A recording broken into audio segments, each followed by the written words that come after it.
Hello, hope you're having a great day. In today's video, we're going to take you through how we spent a week in India's capital, New Delhi. New Delhi is such a large city that offers so much to see and do, and we're so excited to show you what we think are some musts if you're ever in the city.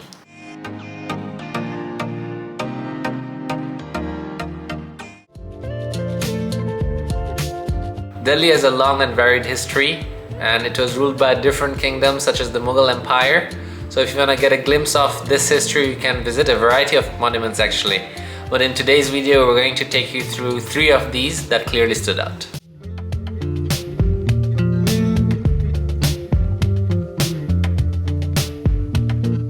First up is the Qutub Minar, which has to be one of my favorite monuments just because of its sheer size and the amount of detail. It's amazing and wild to kind of think that all that detail was created by hand. Today we are at what perhaps might be the most famous monument in Delhi, the Qutub Minar. It's now 7:30 a.m. and we woke up early to come here to escape the crowds. In fact, almost all of these Mughal monuments involved amazing building skills and minimal technology, which is something that to this day I still cannot wrap my head around. We've gotten really lucky. It's so nice and windy, which makes it so much cooler. I'm really glad we got here nice and early in the morning. It's made it perfect to get lots of nice beautiful pictures. There aren't that many crowds. From about 10 o'clock it's starting to get busy now, so we're quite glad that we got here nice and early. And it's honestly like an Instagram heaven. The amount of pictures you can get here is just fantastic.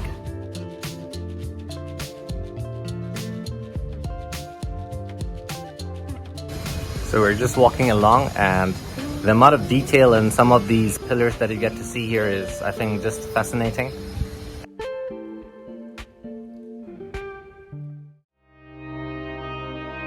Next up is the Jama Masjid, which is one of the largest mosques in India. It was amazing to visit this mosque in person, and it's actually very, very beautiful. An interesting fact about this mosque is it was built by Shah Jahan, the same emperor that built the Taj Mahal. This mosque is made from white marble and red sandstone, and also a really interesting fact about this mosque is during prayer time it can take up to 25,000 people. Alright, so after walking around the mosque, we've just come to sit down and just chill and have a little bit of peace. We were really lucky, we got here nice and early, so we've really been able to enjoy and appreciate all the detail and beauty of the mosque. We would recommend come here as early as possible, but at least before 10 a.m. because that is when the crowds start coming in. Okay, so right now we're standing at the base of one of the 2 towers, and for an excess fee you get to climb up the tower and get a view of the city, so we're really excited to see it.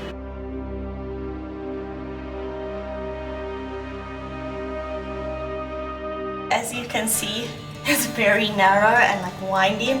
It reminds me a lot of when I climbed the stairs at the Vatican. It has that same kind of feeling of being very tight.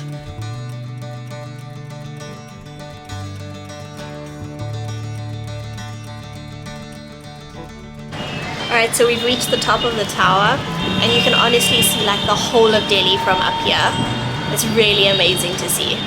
Yeah, it's very nice. It's always cool and breezy right here, and the view is absolutely breathtaking. So if it doesn't get crowded, I think I could stay here for hours and just take in the view.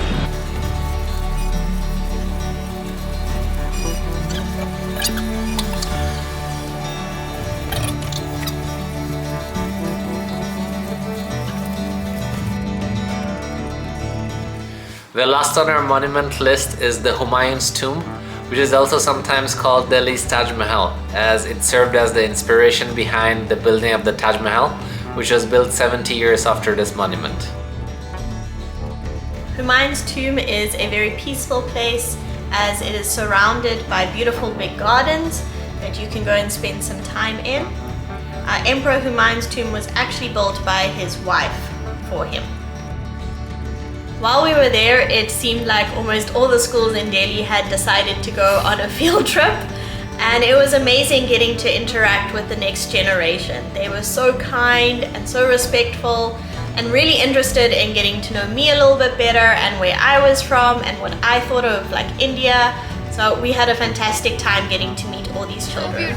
You are looking so beautiful. Thank you so much. You also look beautiful. Thank you. Hato yaar, please. Love you. I love you. Have a nice day. Bye-bye.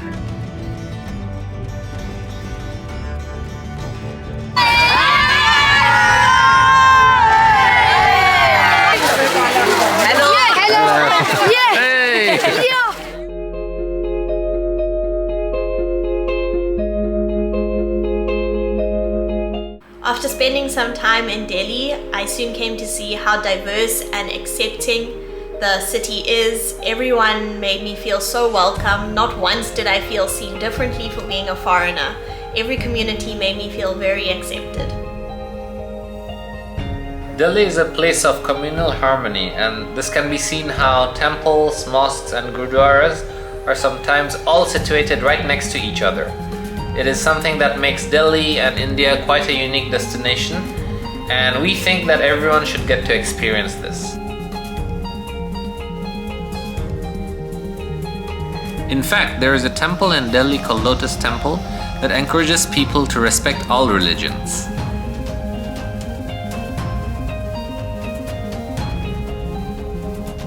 Delhi also has a big organic community, and we got lucky enough to spend a Sunday morning with them. If you would like to learn a little bit more about this community and this lovely market, then watch our full video, which will be linked in the description box below.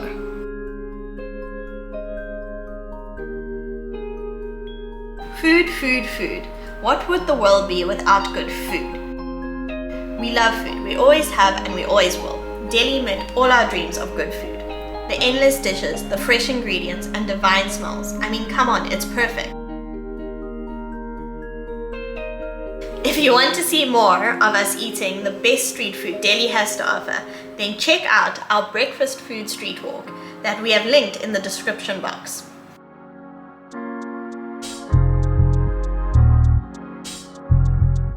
Delhi is very busy. There are lots of cars, there's people, there's hooting, it's non-stop.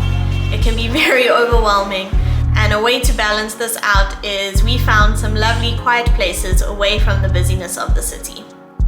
One such place is Dhan compound, which is situated in the south of Delhi. It has a variety of restaurants and cafes where you could spend a chill time. Colocal Chocolates was one of our favorite cafes in Delhi. It's a great place to have some good coffee, and the food is very delicious as well. And moreover, it was pet friendly. We enjoyed taking Archie there, and he had a great time with his chicken and rice.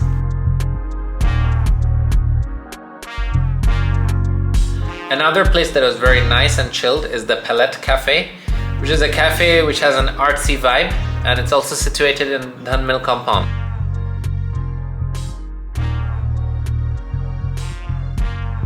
This is where we got to color pictures together, and we also tried out some origami.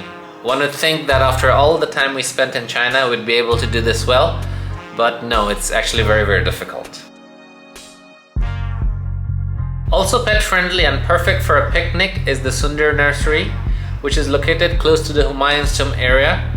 It is also a very quiet area, and you can spend time looking at nature or having a nice picnic with your friends. Another favorite area of ours was the Majnu Tilla, or the Tibetan market. It's very quiet and relaxing, and you can also see a lot of the Tibetan people who live here. Apart from the market area where you can find a variety of Tibetan goods, this place also has a lot of restaurants and cafes, and they serve fantastic food.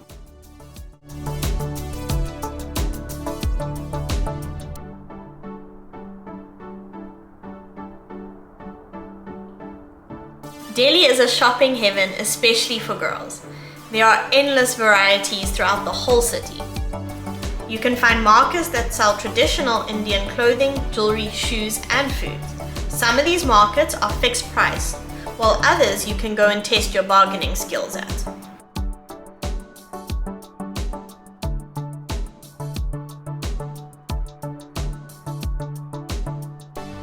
When people think of Delhi, they often think of Old Delhi and all the traditional markets, but there's actually so much more. There are many modern malls in the city that offer designer brands and many Western restaurants as well. Delhi is a city that offers it all, and we loved how everything was so easily accessible.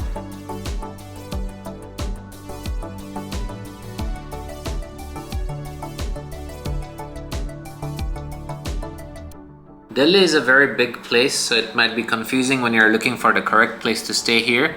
In general, we'd recommend staying in South Delhi, as it has many restaurants, malls, shops. Pretty much everything that you need is accessible.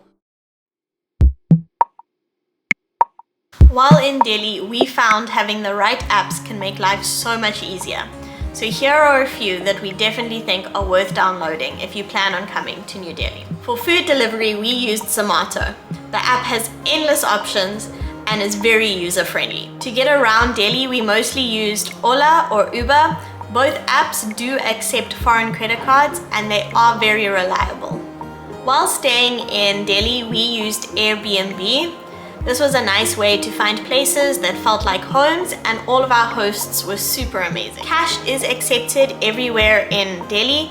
However, using online payment methods honestly makes life so much easier. Most of the time we used Paytm or Google Pay.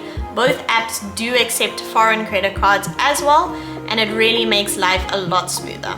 We really loved our time in Delhi. It was so nice to spend some time in the old side and the new side. The food was really great and we just really enjoyed being there. Yeah, we felt right at home, and although it's very chaotic and it gets very busy, I think it's definitely worth it. If you were to visit India, we'd definitely recommend spending a few days here. If you enjoyed this week's video, please remember to give it a thumbs up and subscribe to our channel. Next week, we'll be taking a train from Delhi to Agra, so stay tuned for some more exciting content just for you. See ya!